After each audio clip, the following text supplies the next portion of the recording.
Do outro lado, vai ter um pessoal que vai insistir no universalismo. Então, nesse grupo está, por exemplo, o filósofo Hans Jonas, que escreveu um livro, tem tradução em português, Princípio Responsabilidade, em que ele defende o seguinte, que a gente não é responsável só pelo que a gente faz, a gente é responsável pelo mundo que a gente vai deixar para gerações futuras. Então, por exemplo, eu posso passar a boiada hoje e ficar cheio de dinheiro e tal, mas eu vou deixar um deserto para o meu filho, para o meu neto. Né? É isso que eu quero.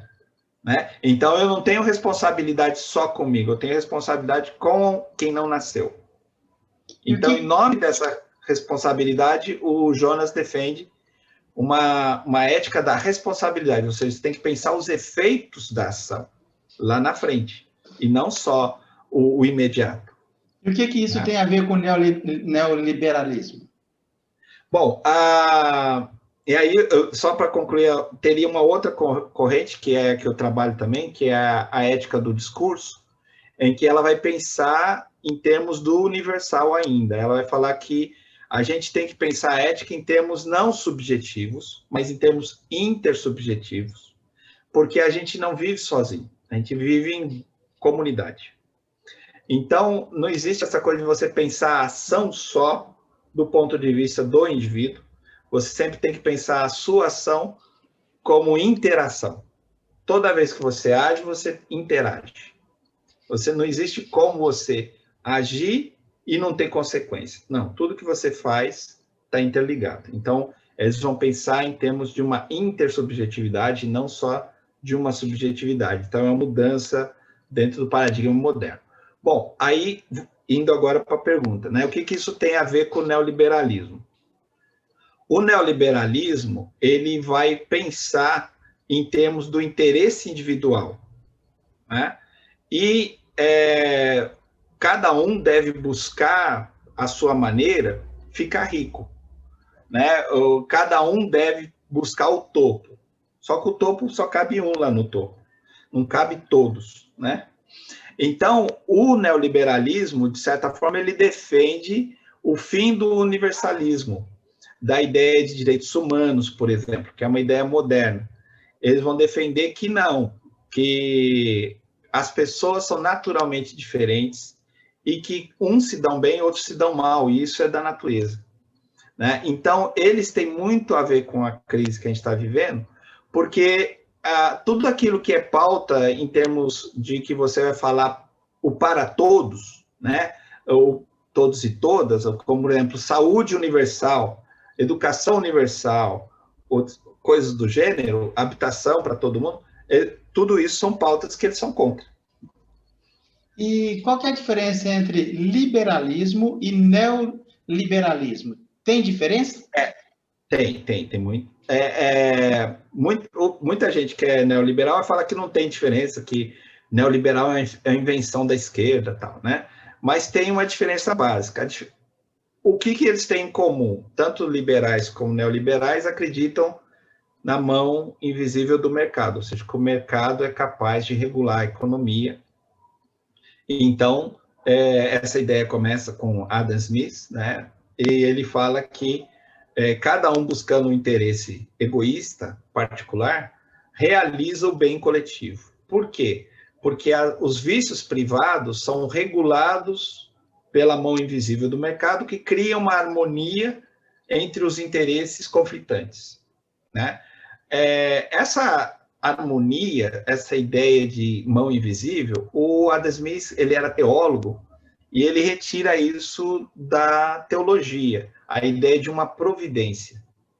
Então, haveria uma providência misteriosa agindo na economia que cria uma harmonia apesar do conflito. Ou seja, apesar de todo mundo estar brigando, essa harmonia acaba prevalecendo por uma ação misteriosa de uma força que ninguém sabe o que é.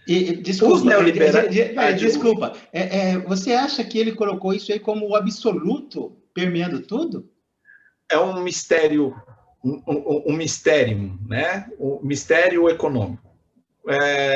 E os neoliberais, teóricos econômicos contemporâneos podiam ter feito a crítica, falando, não, isso é bobagem, mitologia, não.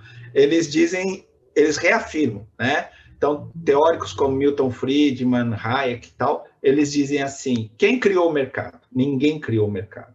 O mercado, como a natureza, surgiu espontaneamente. É como se fosse Deus que cria do nada, né? Então, quem criou o mercado? Ninguém criou o mercado. O mercado existe e ele existe independente das ações humanas, do que a gente faça, etc. E tal. É muito místico, né? Essa criatura, o mercado que paira sobre nós. E aí, a diferença é que os liberais, Adam Smith, Ricardo, etc., ainda acreditavam numa ideia de natureza humana e acreditavam no universalismo humano, ou seja, que todos os seres humanos são iguais. Eles ainda estão dentro da ideia moderna, que está contra a nobreza. A nobreza havia uma diferença entre os seres humanos, você tem nobres e plebeus, então as pessoas são diferentes quanto ao sangue, tem gente que tem sangue azul, né? E eles defendem, não, todas as pessoas são iguais, elas estão, cada um deve ter a oportunidade de se desenvolver, de crescer, etc. Né? E eles acreditam também numa ideia de progresso econômico, de riqueza, e que essa riqueza vai chegar um dia para todo mundo. A diferença do neoliberalismo é que eles abandonam esse pressuposto, né? Um grande teórico neoliberal foi o Mises, né? Tem o Instituto Mises no Brasil, que eles fazem cursos, etc. Ele vai dizer assim, não existe, a natureza não dá direito. Tese principal dele, né? A natureza não cria direito. Então, se você quer ter direito, você tem que comprar esse direito, né? Então, se você quer educação, você tem que pagar por ela. O Estado não vai te dar educação. Se você quer saúde, você tem que pagar por essa saúde. Se você quer casa, você tem que pagar por essa casa. Ou seja, o Estado não tem responsabilidades com você. Por quê? Porque a natureza, só porque você existe, só porque você nasceu, isso não quer dizer que você tenha direito. Então, a diferença básica é que o neoliberalismo nega completamente o pressuposto de direitos universais. Não existem direitos universais. Não existe uma humanidade.